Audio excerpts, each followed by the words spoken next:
এই বাংলার জমিনে আর কোনো জুলুম আমরা সহ্য করব না। এই বাংলার জমিনে আর কোনো বৈষম্য আমরা বরদাস্ত করব না। এই বাংলার জমিনে সাজদা আদায়ের বিরুদ্ধে যারা, তাদেরকে আর কখনো প্রশ্রয় দেব না। এই বাংলার জমিনে আমরা যাদেরকে হটিয়ে, যাদেরকে পালাতে বাধ্য করেছি, ওই জালিম শক্তি বাংলার জমিনে যেন আর কোনো ষড়যন্ত্র করতে না পারে, সেদিকে সবাইকে সজাগ থাকতে হবে, ঠিক কিনা বলে? সম্মানিত ভাইয়েরা, তারা হিন্দুস্তানে পালিয়ে গিয়েছে ঠিক, কিন্তু তাদের ষড়যন্ত্র কিন্তু বন্ধ হয়ে যায় নাই। এজন্য আমাদেরকে সচেতন থাকতে হবে, সর্বোচ্চ সজাগ থাকতে হবে। আবারও যদি ওই জালিম শক্তির প্রেতাত্মারা এই বাংলার জমিনে নতুন করে মাথা চারা দেয়, আবার নতুন করে যদি বাংলার জমিনকে উত্তপ্ত করতে চায়, তাহলে আমরা রংপুরের আবু সাইদের মতো করে আবারও রাজপথে যাব। প্রয়োজনে বুকের বোতাম খুলে দিয়ে বন্দুকের নলের সামনে দাঁড়িয়ে যাব। বিন্দু বিন্দু রক্তকণা জমিনে ঢেলে দিয়ে আমরা আবারও প্রমাণ করব, আমরা মুসলিম, আমরা বীরের জাতি, আমরা কোনো জুলুম সহ্য করি না, সহ্য করি না। কারা কারা একমত? দুহাত তুলে আল্লাহকে দেখা। আর আমরা হচ্ছি সাজদার পক্ষে, ঠিক কিনা বল? কারণ সাজদার গুরুত্ব মর্যাদা কে দিয়েছেন? আর একটু আওয়াজ তুলে বলেন, কে দিয়েছেন? আল্লাহ তাআলা দিয়েছেন। সম্মানিত ভাইয়েরা আমার, মক্কার জমিনের জালেম সরকার আবু জাহেল রাজনৈতিক কেন্দ্রীয় কার্যালয়ে বসে বৈঠক করছে। কয়েকজন নেতাকর্মী আবু জাহেলকে ডাক দিয়ে বলে, ও লিডার, ও রাষ্ট্রনায়ক আবু জাহেল, আমাদের কাছে তথ্য আছে আপনার ভাতিজা আব্দুল্লাহর বেটা মুহাম্মদ সাল্লাল্লাহু আলাইহি ওয়াসাল্লাম, আমাদের কাছে তথ্য আছে আপনার ভাতিজা আব্দুল্লাহর বেটা মুহাম্মদ কাবার চত্বরে দাঁড়িয়ে প্রকাশ্যে সালাত আদায় করে। শুধু সালাতই আদায় করে না, সালাতের ভিতরে আপনার ভাতিজা এক আল্লাহর, এক খোদার কুদরতি কদমে সাজদায় পড়ে যায়। এটা কোনো কথা? সরকার হলেন আপনি, মক্কার জমিন হলো আপনার, আপনার জমিনে বাস করে আব্দুল্লাহর বেটা মুহাম্মদ এক আল্লাহকে সাজদা করবে, এটা বরদাস্ত করা যায় না। আবু জাহেল, আপনি তো আমাদের লিডার, আপনি তো আমাদের নেতা, এটার একটা পদক্ষেপ গ্রহণ করুন। আবু জাহেল ডাক দিয়ে বলে, কর্মীরা আমার, ও নেতা কর্মীরা শোনো, তোমাদের এই কথা যদি সত্য হয়, আমি আবু জাহেল কথা দিলাম, আমি তোমাদের সামনে ওয়াদা করলাম, আমার চোখের সামনে আব্দুল্লাহর বেটা মুহাম্মদ যদি কোনোদিন সাজদায় থাকে, এক আল্লাহর কুদরতি কদমে সাজদারত অবস্থায় যদি তাকে পাই, আমি আবু জাহেল ওই সাজদা দেয়া ওর মাথাটা আর তুলতে দেব না, উঠাতে দেব না। আব্দুল্লাহর বেটা মুহাম্মদের ওই মাথাটা আমি জমিনের সঙ্গে মিশিয়ে দেব। নাউজুবিল্লাহ। ওকে যদি আমি সাজদারত অবস্থায় পেয়ে যাই, আমি আবু জাহেল কথা দিলাম, ওর ওই মাথাটা আর জীবিত উপরে উঠাতে পারবে না, ওর মাথাটা আমি জমিনের মধ্যে পুঁতে দেব। এই কথা বলার কয়েকটা দিন পরেই মিস্টার আবু জাহেল ৩-৪ জন কর্মী সহ কাবার চত্বরের পাশ দিয়ে হেঁটে হেঁটে যাচ্ছিল। হঠাৎ করে নজরে পড়ে গেল আপনার আমার নবী, বিশ্ব নবী মুহাম্মাদুর রাসূলুল্লাহ সাল্লাল্লাহু আলাইহি ওয়াসাল্লাম কুদরতি কদমে পড়ে আল্লাহ তাআলার প্রশংসার কৃতজ্ঞতায় মত্ত হয়ে তিলাওয়াত করছেন, সুবহানা রাব্বিয়াল আলা। আবু জাহেলের নজর পড়ে গেল আব্দুল্লাহর বেটা মুহাম্মদ এক আল্লাহর কুদরতি কদমে সাজদায় পড়েছে। আবার পাশে ছিল কয়েকজন কর্মী। আবু জাহেল ভাবলো, যদি আমি এই মুহূর্তে আক্রমণ না করি, আব্দুল্লাহর বেটা মুহাম্মদকে যদি আমি আক্রমণ আক্রমণ না করি তাহলে আমার কর্মীরা ভাববে আমি বুঝি আমার ভাতিজাকে দেখে ভয় পাই। কারণ আমি তাদের সামনে কথা দিয়েছিলাম, ভাতিজাকে যদি সিজদারত অবস্থায় পেয়ে যাই আমি তার মাথাটা জমিনের সঙ্গে পুঁতে দেব। এখন যেহেতু কর্মীরা সামনে আছে, সুতরাং আমি আবু জাহেল চুপ করে থাকলে হবে না, অবশ্যই আক্রমণের প্রস্তুতি নিতে হবে, নাহলে তো প্রেস্টিজ লস। তাহলে তো আবু জাহেলের তো সম্মান থাকে না, মান মর্যাদা থাকে না। কর্মীরা বলবে সেদিন লিডার বলল যে ওকে পেলেই নাকি জমিনের সঙ্গে মিশিয়ে দিবে। কই আজ না দেখলাম আবু জাহেল তো কিচ্ছু করলো না, তাহলে তো আবু জাহেলের নেতাগিরি থাকে না। আবু জাহেল কর্মীদেরকে ডাকতে বলে, কর্মীরা তোমরা কি ভাবছো? এখানে স্টিল সুন্দর করে দাঁড়িয়ে দাঁড়িয়ে দেখো, শুধু তোমরা এখানে দাঁড়িয়ে দাঁড়িয়ে দেখো, আর আমি আবু জাহেল আব্দুল্লাহর বেটা মুহাম্মাদের ওই মাথাটা কেমনে জমিনের সঙ্গে মিশিয়ে দেই সেটা তোমরা ভালো করে দেখো। আবু জাহেল কথা বলে বিশ্বনবী সাল্লাল্লাহু আলাইহি ওয়াসাল্লামের সাজদার সামনে গিয়ে দাঁড়িয়েছে। বিশ্বনবী সাল্লাল্লাহু আলাইহি ওয়াসাল্লাম সাজদারত অবস্থায় তাসবিহ তিলাওয়াত করছেন। মিস্টার আবু জাহেল সামনে দাঁড়িয়ে আবু জাহেলের ডান পা যতটুকু উপরে তোলা যায়, আবু জাহেল তার নিজের ডান পাটা উপরে তুলেছে, বিশ্বনবীর মাথায় আঘাত করবে, বিশ্বনবীর মাথায় লাথি মারবে, এমন প্রস্তুতি যখন আবু জাহেল নিয়েছে, আল্লাহ রাব্বুল আলামিন জিবরিল আমিনকে ডাকতে বলেন, জিবরিল আমিন রে দেরি করো না, আমার হাবিব আমার সাজদায় পড়েছে, ওয়াসজুদ ওয়াক্তারিব, আমার সাজদায় যারা পড়ে যায় আমি আল্লাহর দূরে থাকি না, তার কাছে চলে আসি। আমার সাজদায় যখন আমার গোলাম পড়ে যায় তখন ওই সাজদারত অবস্থায় কোনো গোলামকে কেউ অপমান করবে, এটা আমি আল্লাহ বরদাস্ত করি না। আর যিনি সাজদারত অবস্থায় আছেন তিনি তো সাধারণ কোনো গোলাম নয় রে জিবরিল, সে তো হচ্ছে আমার প্রিয় হাবিব। আমার প্রিয় হাবিব আমাকে সাজদারত অবস্থায় আবু জাহেল তার মাথায় লাথি মারবে, আর আমি আল্লাহ রাব্বুল আলামিন আরশে আজিমে বসে তামাশা দেখব, এটা তো হতে পারে না। জিবরিল আমিন দেরি করো না, যাও আবু জাহেলের ওই ডান পা আমার নবীর শরীরে স্পর্শ হওয়ার আগেই তুমি আবু জাহেলের সামনে গিয়ে দাঁড়িয়ে যাও। আবু জাহেল যদি আক্রমণ করে তাহলে ওকে শেষ করে দাও, আর যদি পালিয়ে যায় তাহলে আবু জাহেলকে সুযোগ দিয়া দাও। মিস্টার আবু জাহেল ডান পা তুলেছে লাথি মারবে, হঠাৎ করে আবু জাহেল লাথি না মেরে জলদি করে পিছনের দিকে পালানোর জন্য ছুটে আসতেছে।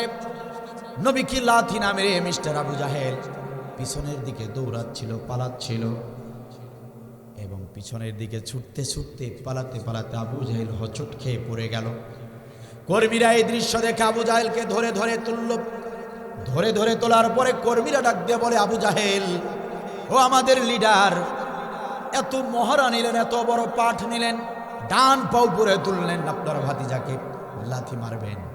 আমরা তো তাকিয়ে দেখছিলাম, ভাবলাম এই বুঝি আপনি লাথি মেরে নবীর মাথাটাকে জমিনের সঙ্গে মিশিয়ে দেবেন, কিন্তু দেখলাম না, পা তুললেন ঠিক, কিন্তু আবার আপনার ভাতিজাকে ভয় পেয়ে লেজ গুটিয়ে পালিয়ে আসলেন।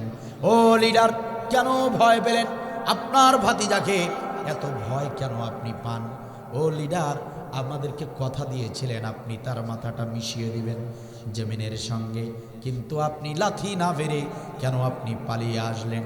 আবু জাহেল ডাকতে বলে, কর্মীরা শোনো আমার কথা। আমি যখন আব্দুল্লাহর বেটা মুহাম্মদের মাথায় লাথি মারতে উদ্ধত হলাম, ঠিক সেই সময় একটা দানব এসে আমার সামনে দাঁড়িয়ে গেল। আমি তাকিয়ে দেখলাম উপরের দিকে, আমি তাকিয়ে দেখলাম তার মাথা দেখা যাচ্ছে না, তার মাথা বুঝি আকাশ পর্যন্ত, আর পা হচ্ছে আমার এই জমিন পর্যন্ত। তার এমন বিশাল আকৃতি আর এমন বিভৎস চেহারা আমি দেখে এতটাই ভয় পেয়েছি, আমি আবু জাহেল এমন দৈত্য দানব জীবনে দেখি নাই। এই ভয়ে আমি ওই দানবের ভয়ে, ওই দৈত্যের ভয়ে আমি ছুটে নিজের জানটাকে বাঁচানোর জন্য ছুটে পালিয়ে এসেছি। 2-3 জন কর্মী যারা এই কথা শুনেছে, কর্মীদের ভিতরে 2 জন কর্মী আবু জাহেলের এই কথা বিশ্বাস করলো না। কারণ ওরা ভালো করে জানে আমাদের নেতা সত্যবাদী নয়, আমাদের নেতা স্বার্থের কারণে মাঝে মাঝে মিথ্যা কথা বলে। আবু জাহেলের কথার কোনো গ্যারান্টি নাই। আবু জাহেল কিসের দৈত্য দানবের কথা বলে? আমরা তো সবাই এখানে উপস্থিত ছিলাম, কোন দৈত্য দানব তো আমরা দেখলাম না। নিঃসন্দেহে লিডার মিথ্যা কথা বলেছে। আবার আরেকজন কর্মী বলে না, মিথ্যা হবে কেন? আবু জাহেল যখন পালাচ্ছিল তার দিকে তাকিয়ে যেটা বুঝলাম, সত্যি সত্যি তার চেহারার ভিতরে ভয়ের চিহ্ন দেখা গিয়েছে। দেখেই মনে হচ্ছিল সে যেন কি এক ভয়ঙ্কর জিনিস দেখে পালিয়ে আসতেছে। দুজন কাফের বিশ্বাস করল না, বাকি 2 জন বিশ্বাস করল। এই 2 জন কাফের আবু জাহেলের কথা বিশ্বাস না করে তারপর দিন ফজরের নামাজের পর ভোরবেলা নবী সাল্লাল্লাহু আলাইহি ওয়াসাল্লামের বাসার সামনে গিয়ে দাঁড়িয়ে রয়েছে।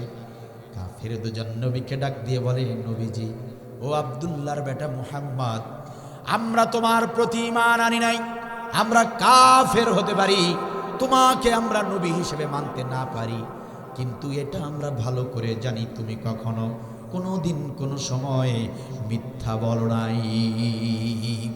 ও আব্দুল্লাহর বেটা মুহাম্মদ, তোমার কাছ থেকেই শুনতে এসেছি, যেহেতু তুমি কোনো মিথ্যা বলো না, আমাদের লিডার বলেছিল কাল তোমাকে সিজদারত অবস্থায় মারতে গিয়ে বিশাল আকৃতির একটা দৈত্য দানব দেখেছিল, আর সেই দানব দেখে আমাদের লিডার দৌড়ে ছুটে পালিয়ে এসেছে। লিডারের কথা আমরা কিছুতেই বিশ্বাস করতে পারছি না, কারণ আমাদের লিডার মিথ্যা কথা বলায় পটু। আপনি যদি বলেন, আব্দুল্লাহর বেটা মুহাম্মদ, তুমি যদি বলো, তোমার কাছ থেকে সত্য ঘটনাটা জানতে চাই। আপনার আমার নবী ডাক দিয়ে বলে, কাফের সৈন্যরা শোনো, ও আবু জাহেলের কর্মীরা শোনো, তোমাদের লিডার এবার মিথ্যা বলে নাই, তোমাদের লিডার আবু জাহেল এবার সত্য কথাই বলেছে। আমি যখন সাজদারত অবস্থায় ছিলাম, তোমাদের লিডার আমাকে হত্যা করার জন্য লাঠি তুলেছিল। আল্লাহ রাব্বুল আলামিন জিবরিল আমিনকে পাঠিয়ে দিয়ে আবু জাহেলের সামনে দাঁড় করিয়ে দিয়েছিল। তোমাদের লিডার যদি না পালাতো, তাহলে গতকালই তোমাদের লিডারকে জিবরিল আমিন ওই মুহূর্তে ওই অবস্থায় তোমাদের লিডারকে 2 টুকরো করে ফেলতো। মিথ্যা বলে নাই। তোমাদের লিডার যদি না পালাতো, আল্লাহর পক্ষ থেকে নির্দেশ ছিল, আবু জাহেল আক্রমণ করলে শেষ, আর যদি পালিয়ে যায় তাহলে ছাড় দেওয়া হবে। তোমাদের লিডার যদি না পালাতো, তাহলে তোমাদের লিডারের লাশ পড়তো ওখানে। কারণ হলো, আল্লাহর কোনো গোলাম যখন আল্লাহর কুদরতি কদমে সাজদায় পড়ে যায়, ওই গোলামের জান এবং মালের নিরাপত্তার দায়িত্ব আল্লাহ নিজ হাতে তুলে নেন। সাজদার গুরুত্ব আর মর্যাদা আল্লাহর কাছে কম না বেশি? আওয়াজ দিয়ে বলতে হবে, কম না বেশি? হায় রে, চাপাবাজি করেছে। উনি নাকি 5 ওয়াক্ত নামাজ পড়তো, আবার 1 ওয়াক্ত বেশি তাহাজ্জুদ নামাজও পড়তো, 6 ওয়াক্ত নামাজি। বলছে না? আপনারা চেনেন নাই? কে? পুতুলের মাকে চেনেন না আপনারা? আরে বেচারি যাবার সময় পরনের শাড়িটা ছাড়া অন্য কোনো শাড়িও নিতে পারে নাই। এত চাপাবাজি, অথচ কি করেছে?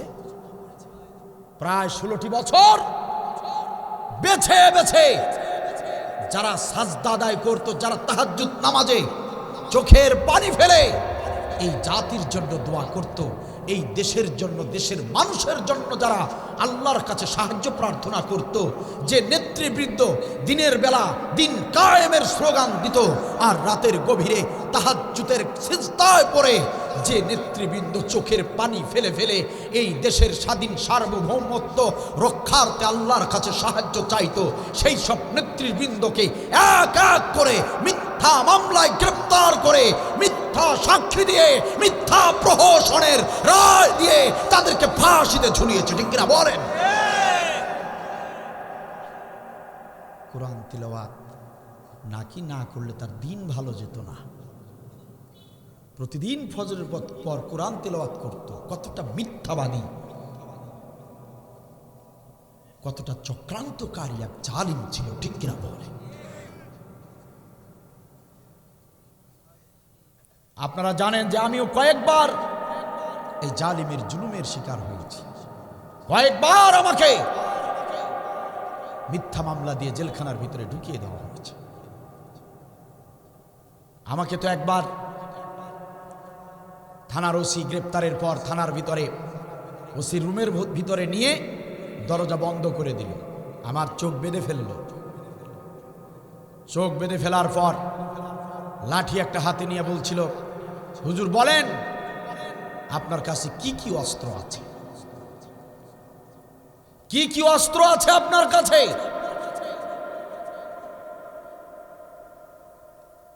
ওরা ভালো করেই জানতো আমাদের কাছে কোনো অস্ত্র নাই। আপনারা যা জানেন তার চেয়ে প্রশাসনের ওই ডিপার্টমেন্টের লোকগুলো আমাদের সম্পর্কে বেশি জানে, কারণ আপনারা আমাদের তথ্য খুঁজে বেড়ান না, গোয়েন্দাগিরি করে বেড়ান না, কিন্তু ওদের কাজই ছিল আলেম ওলামাদের সমস্ত রিপোর্ট নেওয়া। আর যখন তারা দেখেছে এরা যেভাবে যে কাজগুলো করছে, একবার যদি বাংলার জমিনে এরা যদি একবার ক্ষমতায় যেতে পারে, তাহলে কোনো জালিম এই বাংলার জমিনে কোনো স্থান পাবে না। ওরা ভালো করে জানতো বলেই ওরা বেছে বেছে যে আলেমরা নতুন একটা দেশ, নতুন একটা ইনসাফ ভিত্তিক রাষ্ট্র কায়েম করতে পারে, সেই আলেমদেরকেই তারা হত্যা করেছে।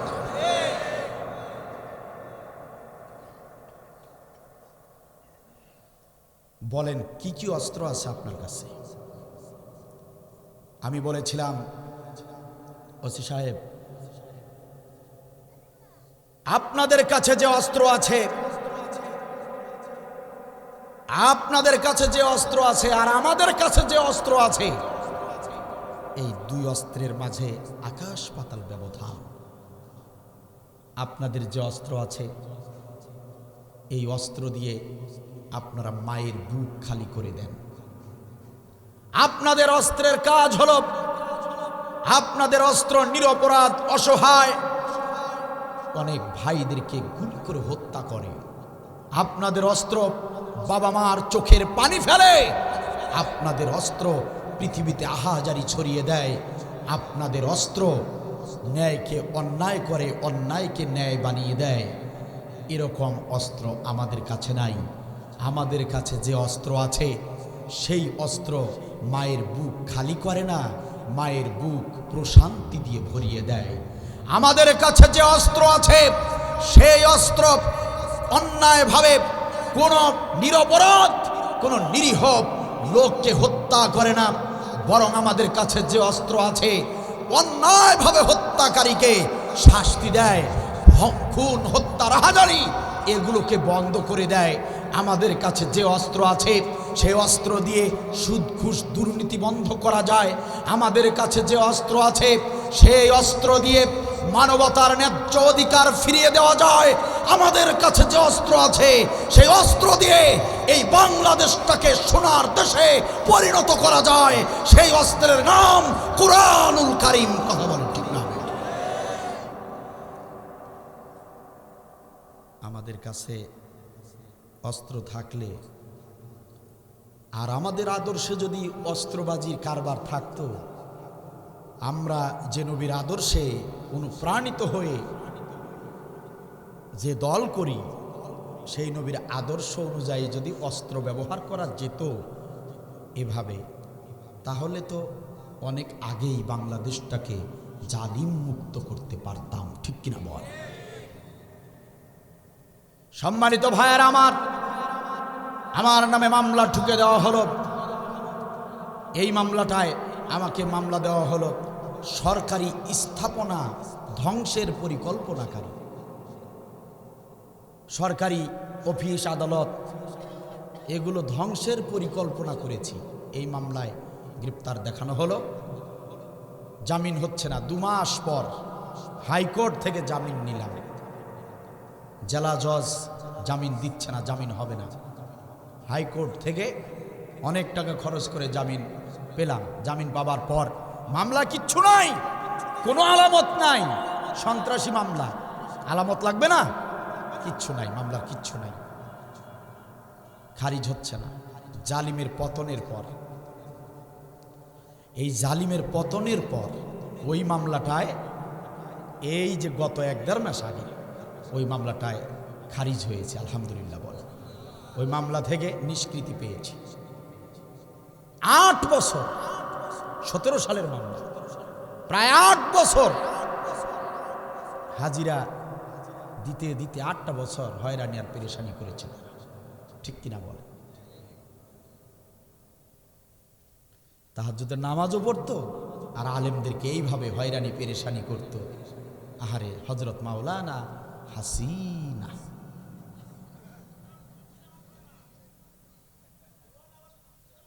ওরা ছাত্র মেরে চেয়েছিল থাকতে ক্ষমতায়, ওরা আলেম মেরে চেয়েছিল থাকতে ক্ষমতায়, থাকিতে পারে নাই। আলেমরা পালায় না, জালেম পালায়। আলেমরা তো পালায় না, জালেম পালায়, ঠিক কিনা বলেন? আমার দেশের জনগণ 5 আগস্টে হয়ে গেল জালিমের পতন। আমার দেশের জনগণ 5 আগস্টে হয়ে গেল জালিমের পতন। ওরা ছাত্র মেরে চেয়েছিল থাকতে ক্ষমতায়, ওরা আলেম মেরে চেয়েছিল থাকতে ক্ষমতায়, থাকিতে পারে নাই। আলেমরা পালায় না, জালেম পালায়। আলেমরা তো পালায় না, জালেম পালায়। সময় ছিল 45 মিনিট, গণভবন না ছাড়িলে হইতো রে ফিনিশ। কথা বলে না? সময় ছিল 45 মিনিট, গণভবন না ছাড়িলে হইতো রে ফিনিশ। ইঁদুরের গর্ত নাই, পালাবে কোথায়? ইঁদুরের গর্ত নাই, পালাবে কোথায়? তাই দিল্লি চইলা যায়। আলেমরা তো পালায় না, জালেম পালায়। আলেমরা তো পালায় না, জালেম পালায়, ঠিক কিনা বলেন? এরা হলো সেই জালেম। আপনারা রাগ করলেন মনে হয়। আলেমরা পালায় না, জালেম পালায়। এই সঙ্গীতটা মোটামুটি অনেক জায়গায় অনেক ভাইরা এই সঙ্গীতটা শুনেছে। মোটামুটি ফেসবুকে এটা মোটামুটি ভাইরাল হয়েছে, ছড়িয়ে পড়েছে চারদিকে।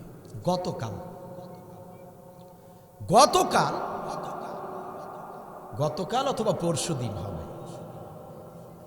একজন কিশোরগঞ্জ জেলার একজন ব্যক্তি আমাকে ফোন দিয়েছে। আমি বলছিলাম যে কোথা থেকে বলছেন ভাই, পরিচয় কি আপনার? উনি বললেন যে উনি একজন ওয়ার্ড সভাপতি ছিলেন আওয়ামী লীগের। কথা বুঝছেন? সাবেক ওয়ার্ড সভাপতি। আমি বললাম বলেন কি বলতে চান। তো উনি বলছেন যে আপনার একটা আলোচনা আমি শুনলাম ফেসবুকে, তো সেখানে আপনি বলছেন যে হাসিনা পালাইছে, আবার আপনি একটা গানও লিখছেন, আলেমরা পালায় না, জালেম পালায়। এই ব্যাপারে আমি একটু কথা বলতে চাই। আমি বললাম বলেন বলেন। আপনি হাজার হলেও জালিমের সাবেক কি ওয়ার্ড সভাপতি, নেতা মানুষ, আওয়ামী লীগের একজন ওয়ার্ড সভাপতি, সমান সমান জামাত বিএনপির জেলা আমির, পাওয়ার ক্ষমতায়, বুঝেন নাই? কথা বলেন না কেন?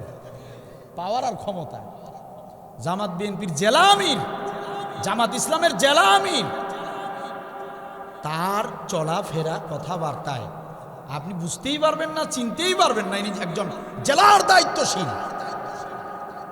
আর আমরা বিগত প্রায় 16টি বছর দেখলাম একটা ওয়ার্ড সভাপতি সেক্রেটারি, পাড়া মহল্লার সভাপতি সেক্রেটারি, তাদের যে দাপট, তাদের যে মহারার ক্ষমতা দেখলে মনে হয় কত বড় মন্ত্রী, মিনিস্টার নাকি এমপি, ঠিক কিনা বলেন?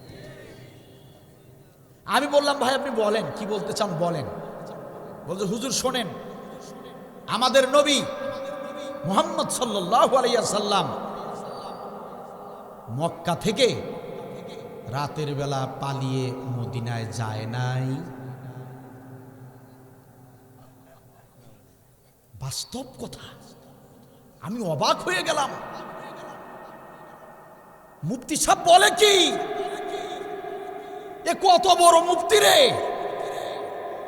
আমাকে ফতোয়া দিচ্ছে, মাসালা শোনাচ্ছে। হুজুর আপনার আমার নবী মক্কার জমিন থেকে রাতের বেলা পালিয়ে মদিনায় যায় নাই। আমি বললাম জি গিয়েছে, হিজরত করেছেন উনি। এটাকে পালানো বলে না, যেহেতু আল্লাহর নির্দেশে এবং বৈধ কারণে। কি কারণে? বৈধ কারণে আল্লাহ তাআলার নির্দেশে মদিনায় গিয়েছেন, এটাকে বলা হয় হিজরত। কয় জিনা হুজুর, হিজরত বলেন আর যেটাই বলেন, নবী রাতের বেলা পালিয়ে গেলে যদি হিজরত হয়, আমাদের ম্যাডাম হিন্দুস্তানে পালিয়ে গিয়েছে, ওটাকে পালানো বলেন কেন? ওটাও হিজরত বলবেন। আমার কাছে নাম্বার আছে, গোপনে ফোন দিবেন, নাম্বারটা দিব, আপনারা একটু মাঝে মাঝে ওনার সাথে কথা বলবেন। মুফতি মুহাদ্দিস, নামটা বললো না, নাম জিগাইলাম, নাম পরিচয় কিছু বললো না।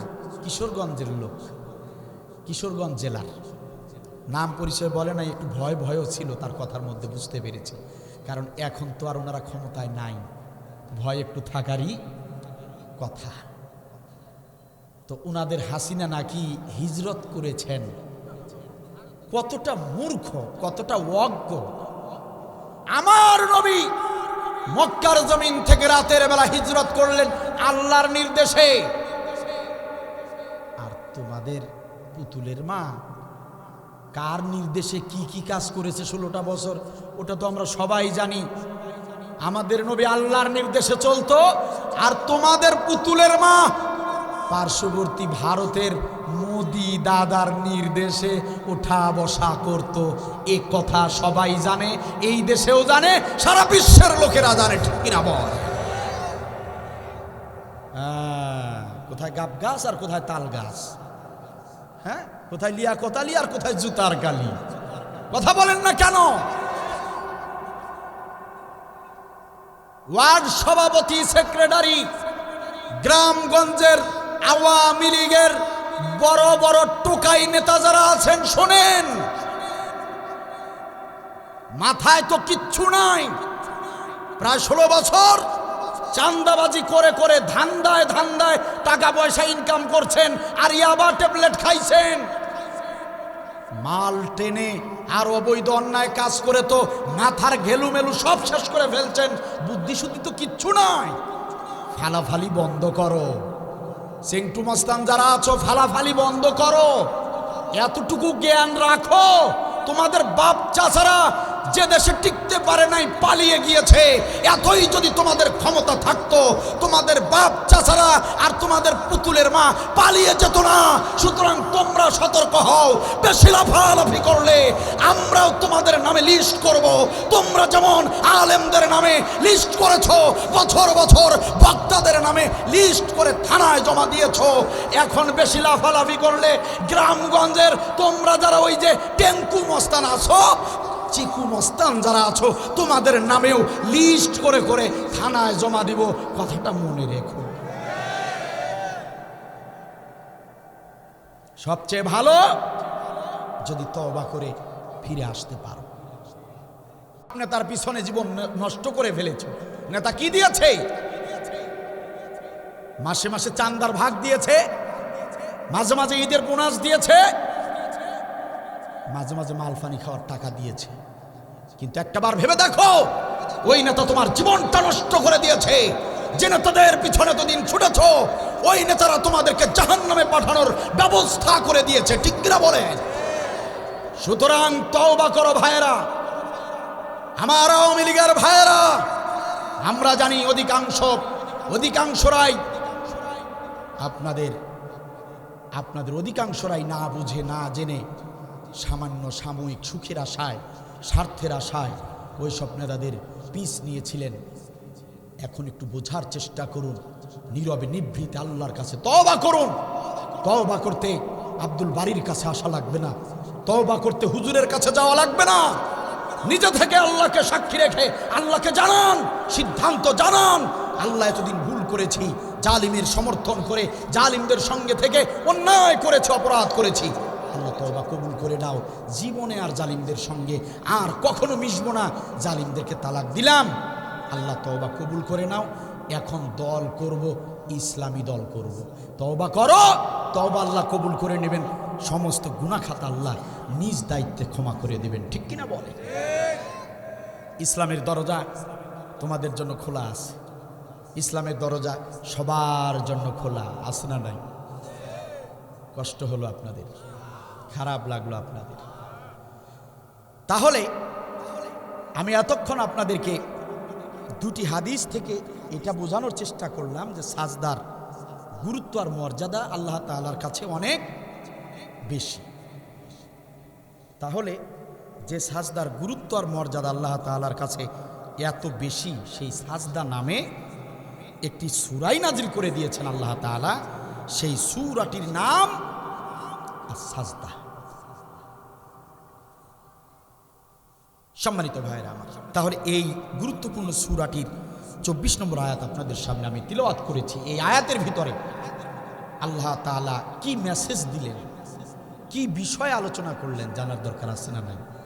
আপনারা জেনে খুশি হবেন এই 24 নম্বর আয়াতে আল্লাহ তাআলা কি সুন্দর একটা বিষয় আলোচনা করেছেন। হয়তোবা এই আলোচনা আপনারা আজ পর্যন্ত হয়তোবা শোনেন নাই। ইউটিউবে, ফেসবুকে, গুগলে সার্চ দিয়েও আপনি এই বিষয়ে এই আলোচনা কোথাও খুঁজে পাবেন না।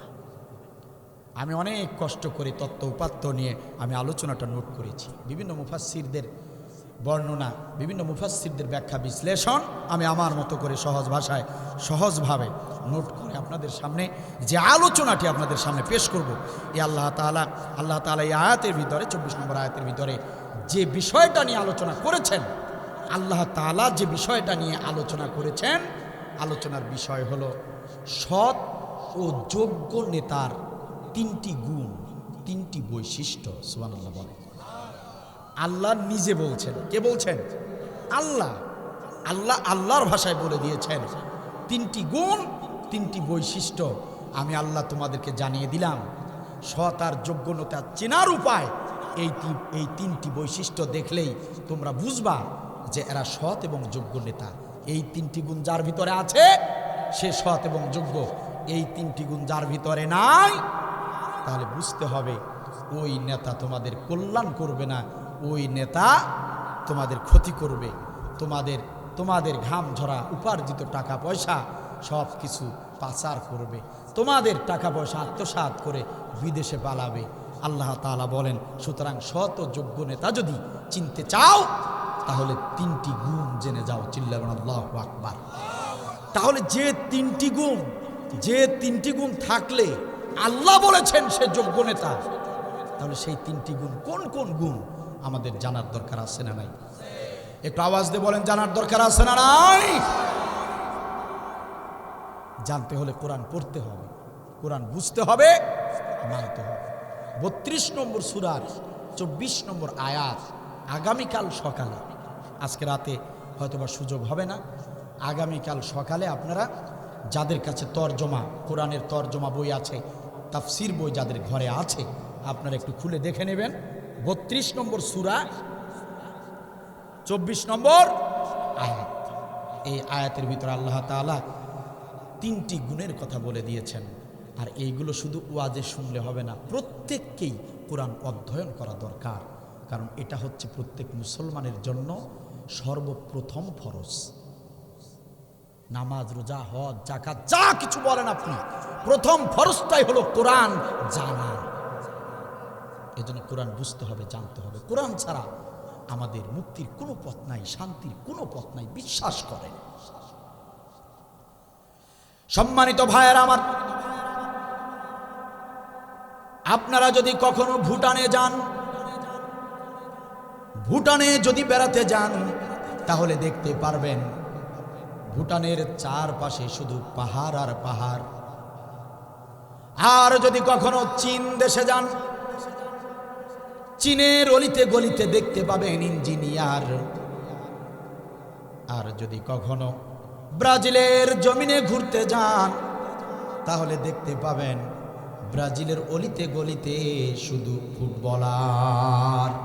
দুঃখজনক হলেও সত্য, আমাদের এই বাংলাদেশে আপনি অলিতে গলিতে যদি যান, বাংলাদেশের অলিতে গলিতে পাওয়া যায় শুধু চোর আর বাটপার।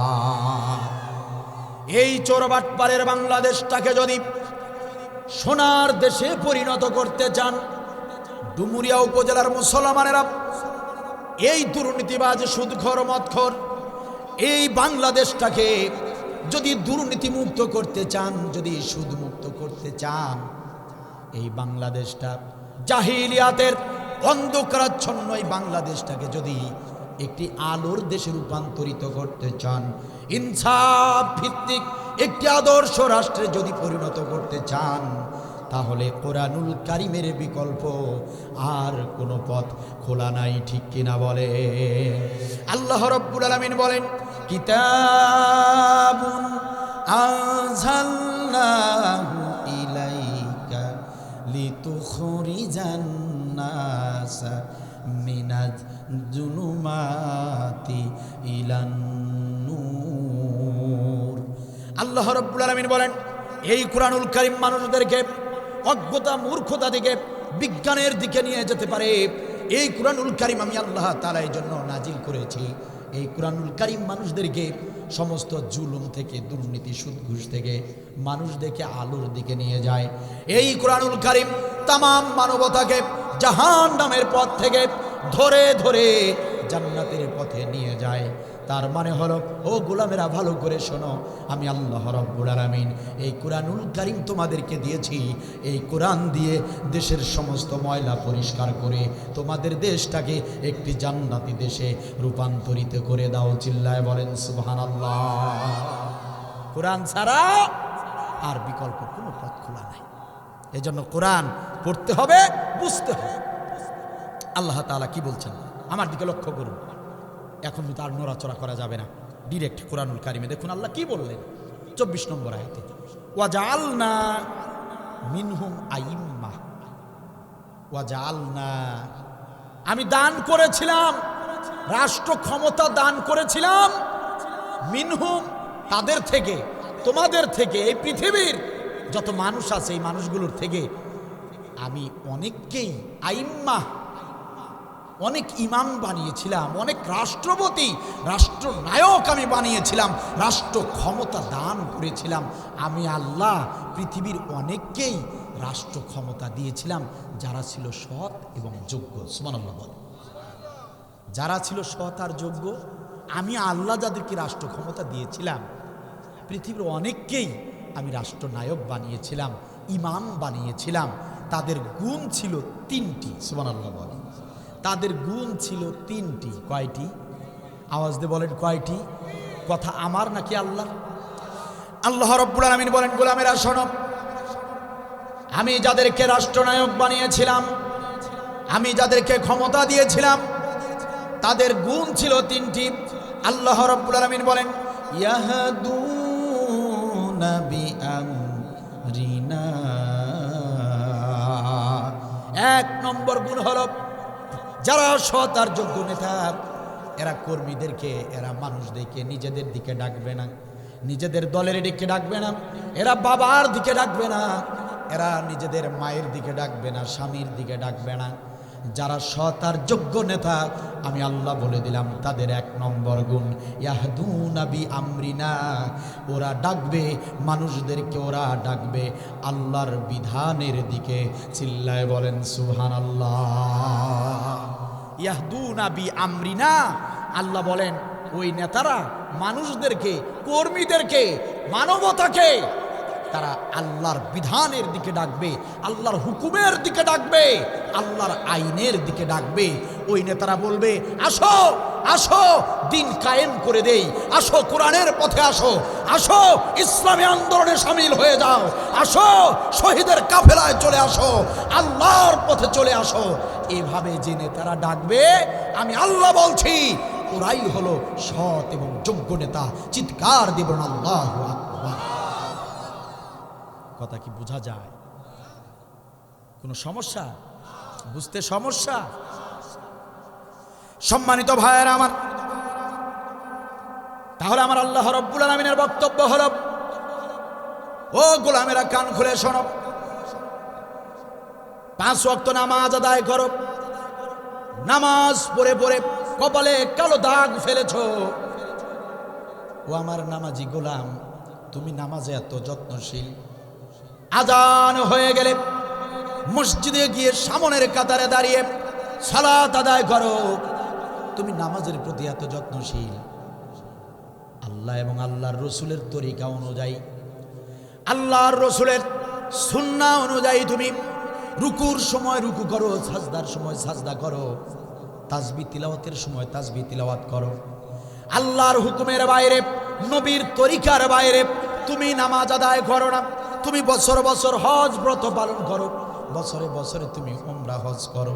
ও হাজি সাহেব, ও আমার হাজি গোলাম, কান খুলে শোনো, আমি আল্লাহ আর আমার রসুলের আদর্শ অনুসরণ করে, সুন্নাহ অনুসরণ করে তোমরা হজের সমস্ত হুকুম আহকামগুলো পালন করো।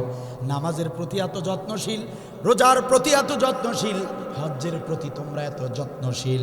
আল্লাহ আল্লাহর নবীর হুকুমের বাহিরে তোমরা কোনো ইবাদত করো না। কিন্তু আমার গোলামেরা শোনো, ও আমার গোলামেরা শোনো, নির্বাচন যখন চলে আসে, ও আমার গোলামেরা, নির্বাচন যখন চলে আসে, নামাজ পড়ো আল্লাহর হুকুম মতো, রোজা করো আল্লাহর হুকুম মতো, হজ জাকাত করো আল্লাহর হুকুম মতো, নবীর তরিকা মতো। কিন্তু নির্বাচন যখন চলে আসে, নেতা নির্বাচনের বেলায়, নেতার যাচাই বাছাইয়ের বেলায় তোমরা তখন আল্লাহর হুকুম কেন ফলো করো না, রসুলের আদর্শ ফলো করো না? তখন নামাজি ও হাজি বান্দা, ও হাজি গোলাম, ও আমার নামাজি গোলাম, ও আমার হাজি গোলাম, সব জায়গায় আমি আল্লাহকে মানলাম, অথচ তুমি নির্বাচনের সময় নেতা কাকে বানাবে, কাকে সমর্থন করা যাবে, কার পিছনে সময় দেওয়া যাবে, কার পিছনে টাকা খরচ করা যাবে, এই বিষয়ে তখন তুমি কোরআন মানলা না, আল্লাহ মানলা না, আল্লাহর রসুল মানলা না।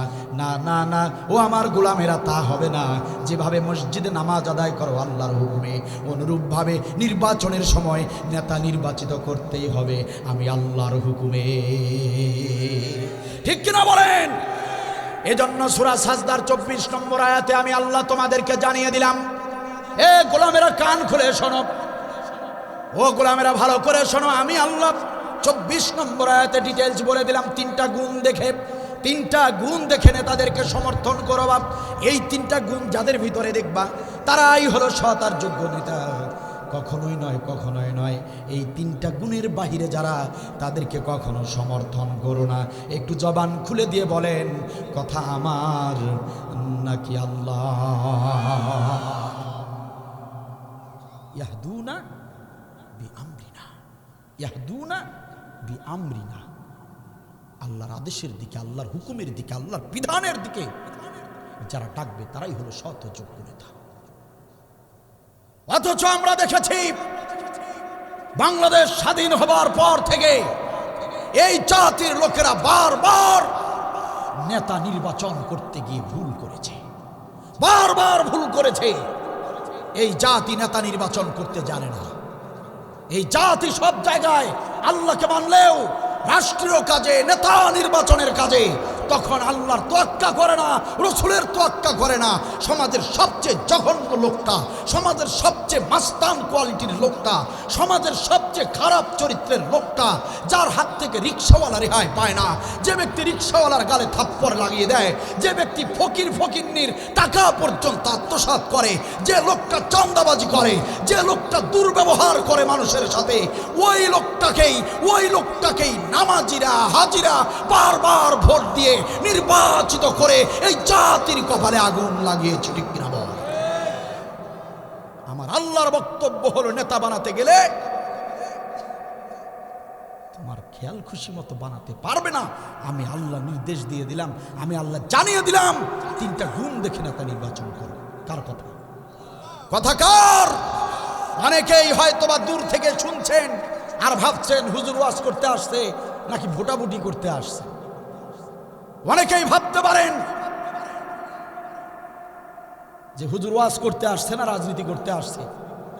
ওয়াল্লাহি আল্লাহ নামের কসম করে বলছি, জাতির প্রেক্ষাপটের আলোকে, জাতির করণীয়, জাতির পালনীয়, জাতির জন্য যে ওয়াজটা, যে আলোচনাটা সবচেয়ে বেশি দরকার, যে সময় যেটা দরকার, আমি ঠিক সেই সময় সেই কথাগুলোই কোরআন থেকে অনেক কষ্টে আমি বের করে আপনাদের সামনে আলোচনা করি। কারণ সামনে আবারও এই বাংলাদেশের জমিনে আবারও সামনে এরকম নেতা নির্বাচনের সময় চলে আসবে। ঠিক কিনা বলেন? বারবার ভুল করবেন এটা তো হতে পারে না। আল্লাহর নির্দেশনা অনুযায়ী কাজ করব, তাতে বিজয় হোক আর নাই বা হোক, আপনি আমি হাসরের ময়দানে আসামি হব না। ঠিক কিনা বলেন? কারণ আল্লাহর নির্দেশ আছে, তাহলে আমি এই ওয়াজটা কেন করব না? কথা বলেন না কেন? নামাজ রোজার ওয়াজ করব, ওয়াল্লাহি শুধু নামাজ শুধু রোজা কাউকে জান্নাতে ঢুকাতে পারবে না। মিয়া, তুমি নামাজ পড়ে জালিমকে সমর্থন দিয়ে এসেছো, কি ভাবছো তুমি পাক্কা নামাজি হয়েছো, তুমি জান্নাতে চলে গেছো নাকি? পুতুলের মা যত নির্যাতন করেছে, পুতুলের মা যতটা হত্যা করেছে, কাল হাসরের ময়দানে পুতুলের মাকে যারা সহযোগিতা করেছিলেন, ওই পুতুলের মায়ের পিছনে লাইনে এক কাতারে দাঁড়িয়ে জাহান্নামের অধিবাসী হতে হবে, বাঁচার কোনো উপায় নাই। ঠিক কিনা বলেন? এরা শুধু আলেমদের উপর নির্যাতন করে নাই, এরা প্রায় 16টি বছর জনসাধারণের উপরই শুধু নির্যাতন করে নাই, এরা আলেমদের নয়নমণি, জনসাধারণের হৃদয়ের স্পন্দন। শুধু বাংলাদেশ নয়, তাম বিশ্বের জমিনের তৌহিদি মুসলিমদের কলিজার টুকরা শহীদ আল্লামা সাইদি রহমাতুল্লাহ আলাইহিকে নাটকীয়তার মাধ্যমে ষড়যন্ত্র করে, অসুস্থ নন তবু অসুস্থতার কথা বলে মেডিকেলে এনে ইনজেকশন পুশ করে আমাদের নয়নমণি করে হত্যা করেছে। ঠিক কিনা বলে? ডুমুরিয়া উপজেলার মুসলমানেরা কান খুলে শুনুন, আমাদের কাজ তো কেবল শুরু হয়েছে। ভাবলে হবে না যে জালিমের পতন হয়েছে আর আমরা বিজয় পেয়ে গিয়েছি, এটা ভাবলে ভুল হবে। বরং আমাদেরকে ভাবতে হবে আমাদের কাজ নতুন করে শুরু হয়েছে। এই বাংলার জমিনে একটি আদর্শ ইনসাফ ভিত্তিক বিচার ব্যবস্থা কায়েম করতে হবে, এটা হচ্ছে আমাদের প্রধান এবং প্রথম লক্ষ্য। ঠিক কিনা বলে?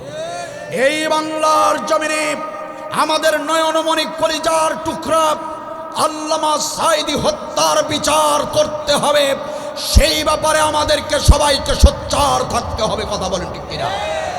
আমরা অন্তর্বর্তী সরকারকে জানাতে চাই, সাইদি হত্যার সঙ্গে জড়িত ওই ব্যারিস্টার সুমন যেন কিছুতেই জামিন না পায়, সে ব্যাপারে অন্তর্বর্তী সরকারকে সজাগ থাকতে হবে।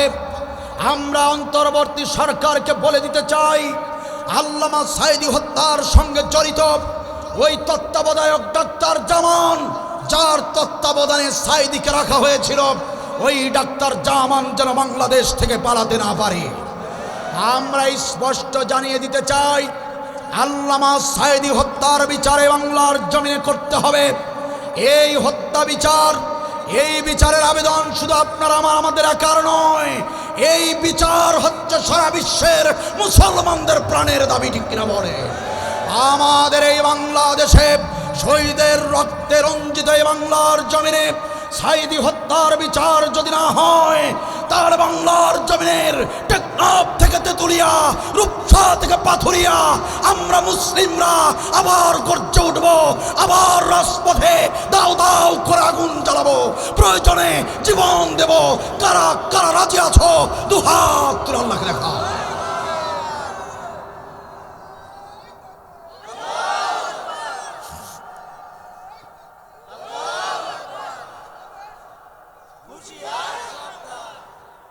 মাশাআল্লাহ, জাযাকাল্লাহ, আল্লাহ কবুল করুন, বলেন আমিন।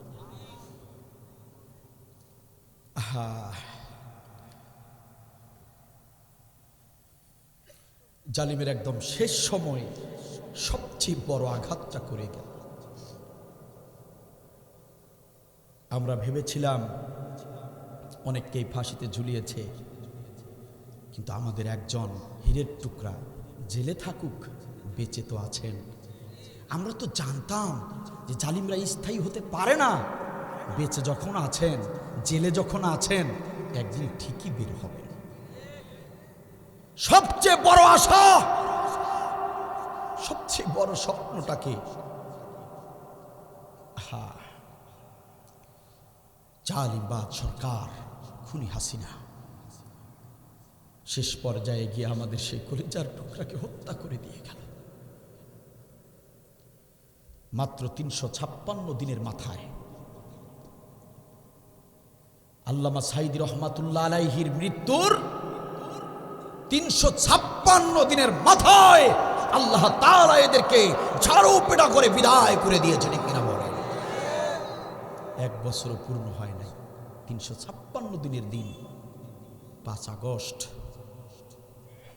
জালিমে দেশ ছেড়ে পালিয়েছে।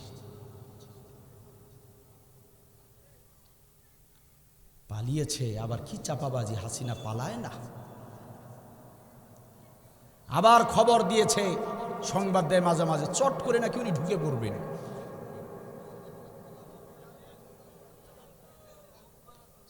চট করে ঢুকে পড়বেন, চট করে ঢোকেন। আমরা তো চাই চট করে ঢুকে পড়েন। আমরা ভালো করে জানি পুতুলের মায়ের হুঁশ থাকতে এই বাংলার জমিনে পা দিবেন না। কথা বলেন না কেন? উনি জানে ভালো করে বাংলার জমিনে আসা মানে হলো ফাঁসির দড়িতে গলা দেওয়া, ঠিক কিনা বল? আমরা জানি পুতুলের মা তুমি যে চট করে ঢুকবা না, সেইটা আমাদের ভালো জানা আছে। তবে তুমি জেনে রাখো, তুমি তো বর্ডারের আশেপাশে আছো, তুমি তো তোমার চামচাদেরকে খবর দিয়েছো তুমি বর্ডারের আশেপাশে আছো, সুযোগ পেলেই চট করে ঢুকে পড়বা।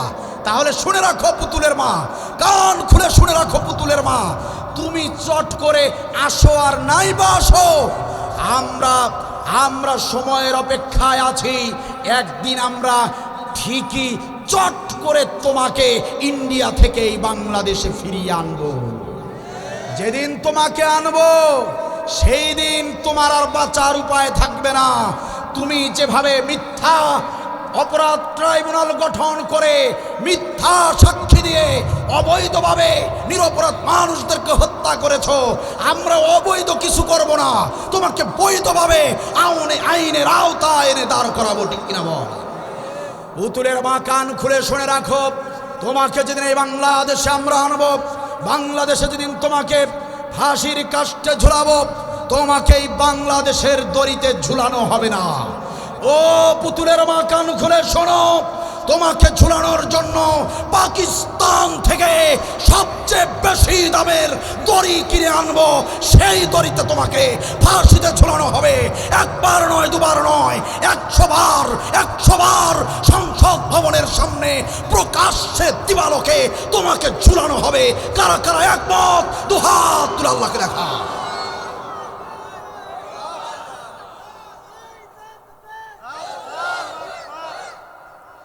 যে জ্বালান জ্বালাইছো, তোমার বাঁচার উপায় নাই। ঠিক কিনা বলেন? আল্লাহ তাআলা বললেন, গোলামেরা শোনো, নেতা নির্বাচনে আর ভুল করো না। যাদের 3টি গুণ থাকবে তাদেরকে নেতা বানাও। কথা কার? আপনারা রাগ করতেছেন মনে হয়। সম্মানিত ভাইয়ের আমার, আল্লাহ রাব্বুল আলামিন বললেন নেতাদের 1 নম্বর গুণ হলো ইয়াহদুনা বিআমরিনা, যে নেতারা তোমাদেরকে আল্লাহর দিকে ডাকবে, আল্লাহর পথে ডাকবে, আল্লাহর হুকুমের দিকে ডাকবে, তাদেরকে নেতা বানাও। যদি তোমরা আমার কোরআনের নির্দেশনা ফলো করো, আমার কোরআনের বিধিমালা অনুযায়ী যদি নেতা নির্বাচিত করো, গোলামেরা ও আমার বান্দারা শোনো, তাহলে দিনের পর দিন, রাতের পর রাত তোমরা যে দেশে বাস করবে, সেই নেতাগুলো যদি কোরআনের নেতা হয়ে যায়, তাহলে প্রতিটা রাত নাক ডেকে তোমরা ঘুমাবে, জনগণ নাক ডেকে ঘুমাবে, কিন্তু ওই জনগণের নেতা রাতের বেলা তারা ঘুমাতে পারবে না। তোমাদের জানমাল নিরাপত্তা দিতে গিয়ে নেতারা রাত জেগে জেগে দায়িত্ব পালন করবে, আর তোমরা জনগণ রাত ভর নাক ডেকে ঘুমাবে। এটা হলো ইসলামী রাষ্ট্রের একটা নমুনা। জনগণ সারা রাত নাক ডেকে ঘুমাবে, কিন্তু ওই দেশের নেতারা ঘুমাতে পারবে না আল্লাহর ভয়ে। তাকওয়া, আল্লাহ ভীতি। কিসের আল্লাহর ভয়? যে আমার দেশের কোনো জনগণ যদি রাতের বেলায় ছিনতাইয়ের কবলে পড়ে যায়, এর জন্য আমি নেতা দায়ী হয়ে থাকব। আমার দেশে রাতের বেলা যদি কোনো মার্কেট চুরি হয়ে যায়, ডাকাতি হয়ে যায়, তাহলে আমরা যারা নেতা আমরা দায়ী হব। এই ভয়টা হচ্ছে আল্লাহর ভয়। যেমন হযরতে ওমর রাদিয়াল্লাহু তাআলা আনহু রাষ্ট্র পরিচালনা করেছেন, রাতের বেলা ঘুমান নাই, রাতের বেলা তদারকি করেছেন, রাতের বেলা পাহারা দিয়েছেন সারা দেশ, সারা রাজ্য, যাতে করে তার রাজ্যে কোনো দুর্ঘটনা না ঘটে। ঠিক কিনা বলেন? আপনাদের খারাপ লাগছে মনে হয় নাকি? কষ্ট হচ্ছে? 2-1 ভাই উঠাউঠি করছেন, খারাপ লাগছে?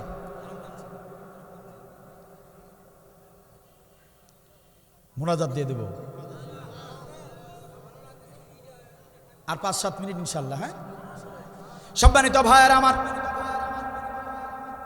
আল্লাহ তাআলা বলেন যদি তোমরা কোরআনের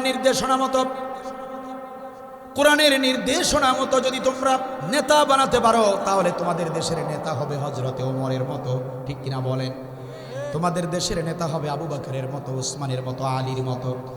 আর যদি তোমরা কোরআনের নির্দেশনা না মেনে যদি তোমরা মদারু, তাসারু, জুয়ারুদেরকে নেতা বানাও, তাহলে ওই নেতারা ফুর্তি করে নারীদেরকে সাথে নিয়ে রাতে ঘুমাবে, আর তোমাদের মার্কেটগুলো ছিনতাই হয়ে যাবে, ডাকাতি হয়ে যাবে, তোমাদের ঘরের মেয়েরা ধর্ষিত হয়ে যাবে, রাস্তাঘাটে ছিনতাই হবে, রাস্তাঘাটে ধর্ষণ হবে। কারণ যেখানে ইসলাম নাই সেখানে কখনো নিরাপত্তা থাকতে পারে না। ঠিক কিনা বলেন? সম্মানিত ভাইয়েরা আমার, এজন্য নেতা নির্বাচিত করার সময় অবশ্যই আল্লাহর কোরআনের বিধানগুলো মেনে চলতে হবে। হযরতে ওমর রাদিয়াল্লাহু তাআলা আনহু দেখুন কেমন নেতা ছিলেন, সম্মানিত ভাইয়েরা আমার। কোরআনের নেতা যারা হয় তাদেরকে আল্লাহ তাআলা আধ্যাত্মিক কিছু শক্তি, ক্ষমতা দিয়ে থাকেন। সুবহানাল্লাহ বলেন। মুফাসসিরিনে কিরামগণ বলেন, যদি কোনো জনগণ, কোনো জাতি, কোনো জনপদের অধিবাসী যদি ইসলামী নেতাকে, যদি ইসলামী আলেম ওলামাকে যদি নেতা বানিয়ে দেয়, আর ওই নেতার যদি ইলম, আমল আর যদি তাকওয়া, এই 3টা গুণ যদি তার ভিতরে থাকে, ওই নেতার ভিতরে যদি থাকে, তাহলে বুঝে নিও ওই নেতাকে আল্লাহ তাআলা আধ্যাত্মিক ক্ষমতা দান করবেন, আধ্যাত্মিক শক্তি দান করবেন। চিৎকার দিয়ে বলেন সুবহানাল্লাহ। হযরতে ওমর মসজিদে নববীতে দাঁড়িয়ে খুতবা দিচ্ছেন। জুমার সালাতের পূর্ব মুহূর্তে তিনি খুতবা দিচ্ছিলেন। মসজিদে নববীর ভিতরে খুতবা দেওয়া অবস্থায় তিনি হঠাৎ করে চিৎকার করে বলতে শুরু করলেন, ইয়া সারিয়াতাল জাবাল, ইয়া সারিয়াতাল জাবাল, পাহাড়ের দিকে উঠে যাও, ওই যে পাহাড়ের দিকে যাও, পাহাড়ে উঠে যাও। এমন করে চিৎকার শুরু করলেন। উপস্থিত মুসল্লিরা অবাক হয়ে গেল, সবাই অবাক হয়ে গেল। কি ঘটনা? খুতবার সময়, খুতবা দেওয়ার অবস্থায় হযরতে ওমর কেন তিনি চিৎকার করে কথা বললেন, ইয়া সারিয়াতাল জাবাল, পাহাড়ে উঠে যাও, পাহাড়ের দিকে যাও। খুতবার কথার সঙ্গে এই কথার তো কোনো মিল নাই। হযরতে ওমর হঠাৎ করে অপ্রাসঙ্গিক কেন এই কথা বললেন? মুসল্লিরা অবাক, মুসল্লিরা সবাই আশ্চর্য হয়ে গেল।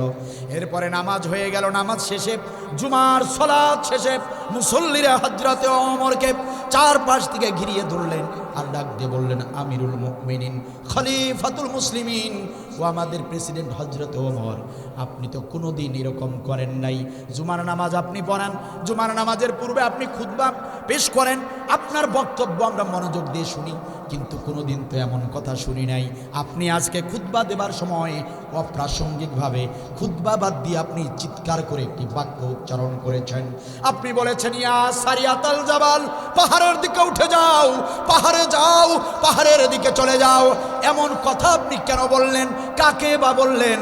কি জন্য বললেন? কিছুই তো বুঝলাম না।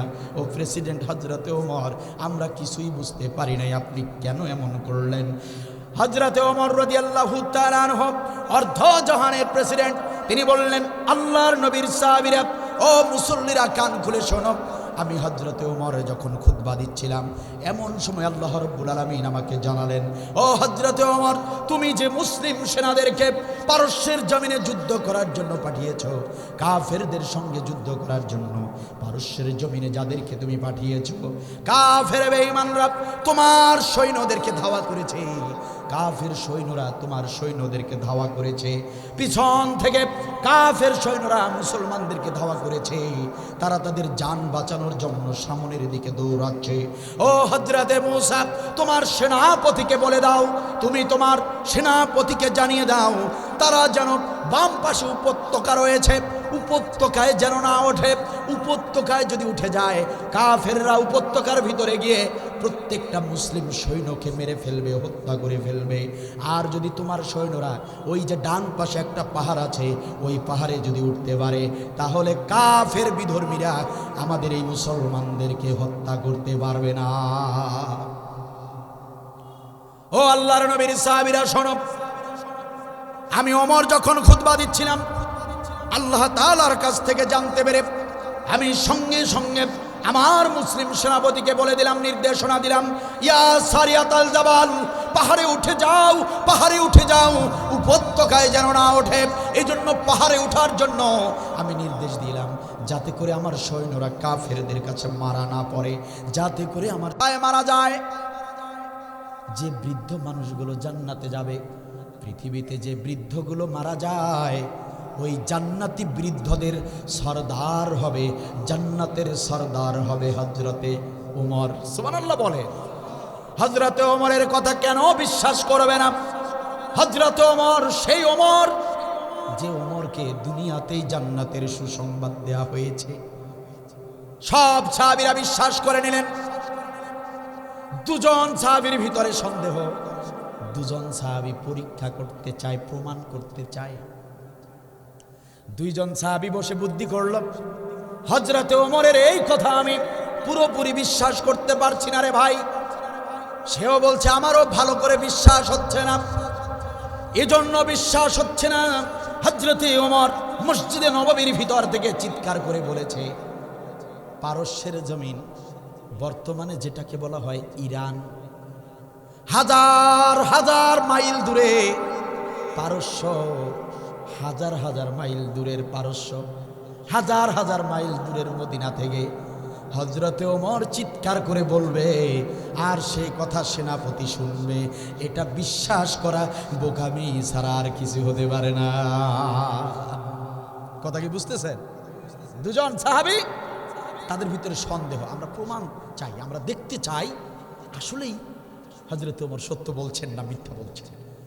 দুইজনে বুদ্ধি করতেছে, দুই সাহাবী, কিভাবে প্রমাণ করা যায়? তারা বুদ্ধি আঁটল। ওই সেনাবাহিনীর সৈন্যরা, মুসলিম সৈন্যরা যুদ্ধ করে যেদিন মদিনায় আসবে, মদিনায় ঢোকার আগেই মদিনার পথে প্রবেশদ্বারে আমরা থাকবো, সেনাপতিকে আমরা জিজ্ঞাসা করব এমন কোনো ঘটনা ঘটছে নাকি। যদি মিলে যায় বিশ্বাস করবো, আর যদি না মেলে তাহলে বুঝবো হযরতে ওমর মাঝে মাঝে মিথ্যা কথাও বলে, নাউজুবিল্লাহ। এই দুজন সাহাবী মসজিদে নববীর প্রবেশ দ্বারে অপেক্ষা করছে, কারণ আজ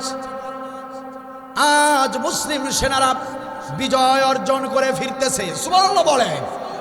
সম্মানিত ভাইয়েরা আমার, ওই যে দেখা যায় মুসলিম সৈন্যরা এসে পড়েছে, মুসলিম সেনাদের কাফেলা চলে এসেছে মদিনার প্রবেশ দ্বারে।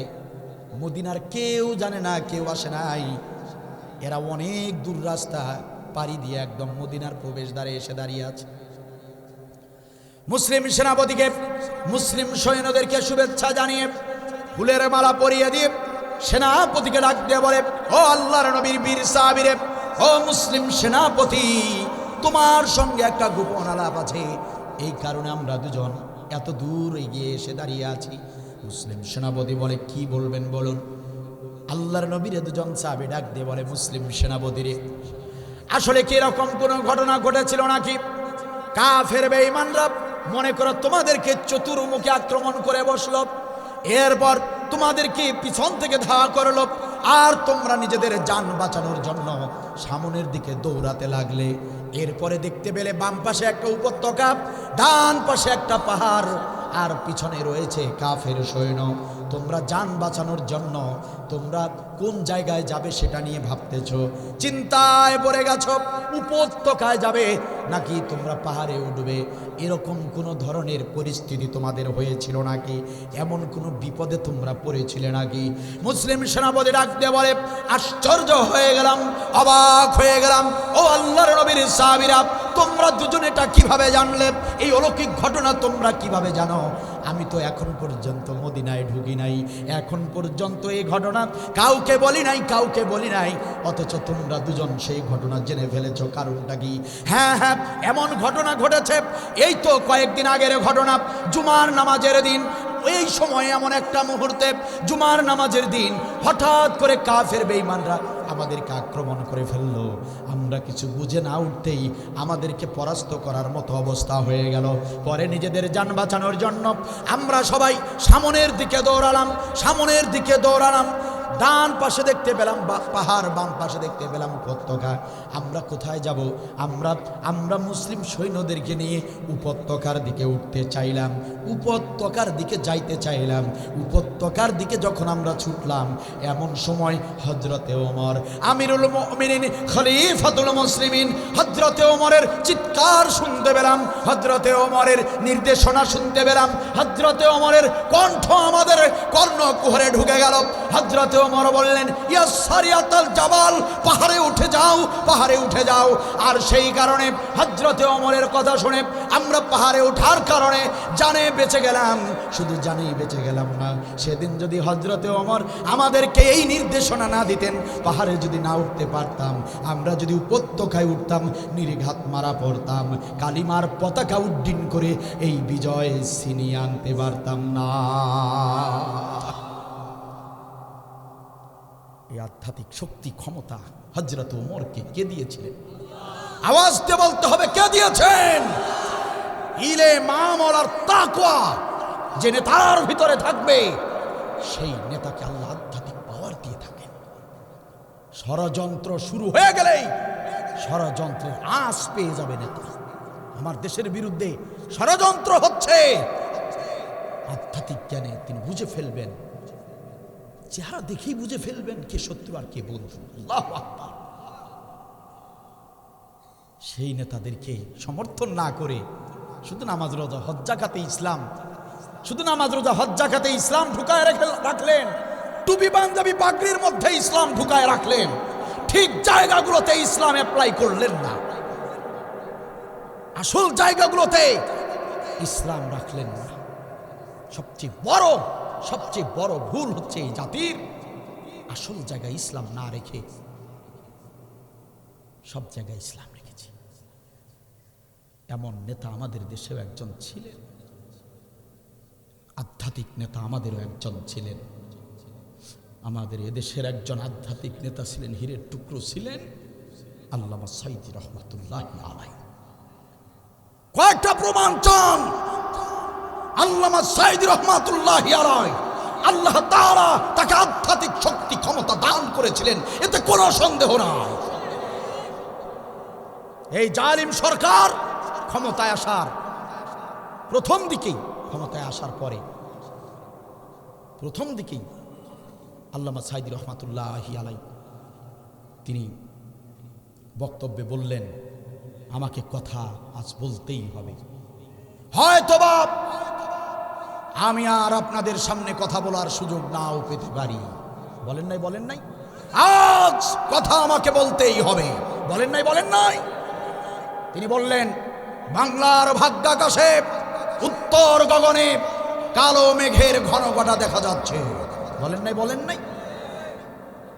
এখন মিলিয়ে দেখেন তো, তিনি যে কথাগুলো বলেছিলেন,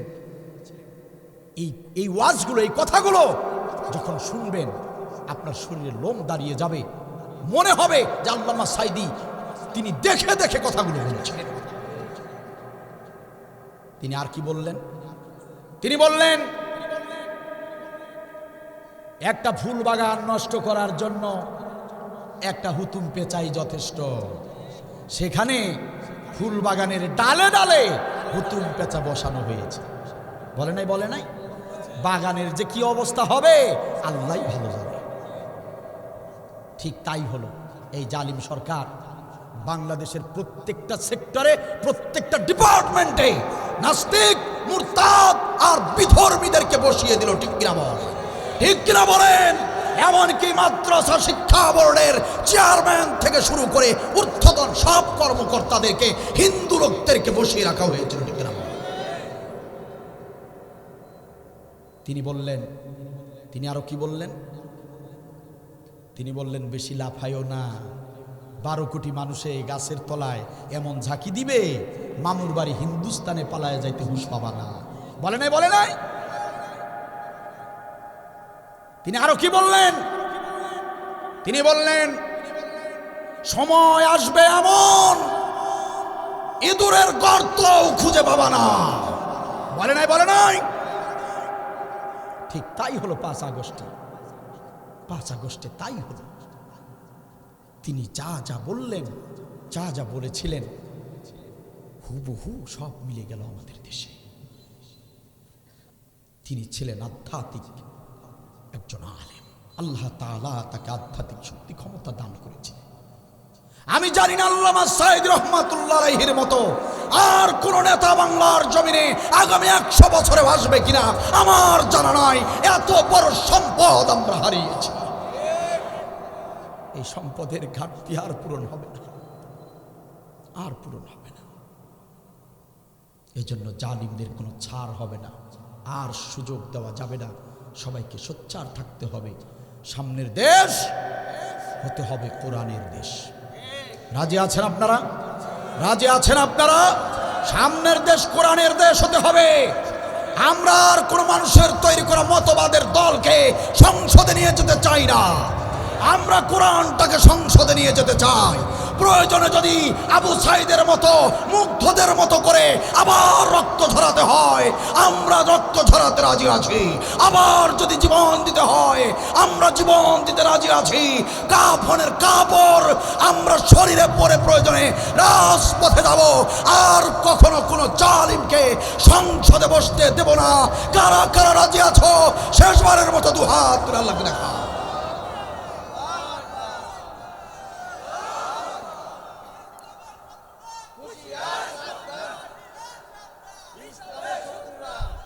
তোমরা দেখবা ওই নেতার হবে ধৈর্য ধারণকারী নেতা। খুন, হত্যা, জেল, জরিমানা যাই হোক, তারা হতাশ হবে না, তারা ধৈর্যের সঙ্গে অটল থাকবে। সুবহানাল্লাহ বলে। কথা কার? লাস্ট 3 নম্বর গুণ হলো ওয়া কানু বি আয়াতিনা ইউকিনুন। ওই নেতারা আল্লাহর আয়াতের প্রতি দৃঢ় ঈমান থাকবে তাদের। আল্লাহর আয়াত যেটা বলে সেটার উপরেই তারা অটল থাকবে। আল্লাহর আয়াত যা ওনারাও মানবে তা। আল্লাহর আয়াতের বাইরে কোনো কিছু তারা করবে না। আল্লাহর আইনের প্রতি, আল্লাহর আয়াতের প্রতি এরা থাকবে দৃঢ় ঈমানদার। চিল্লায় বলেন সুবহানাল্লাহ। আল্লাহ তাআলা এই 3টি গুণকে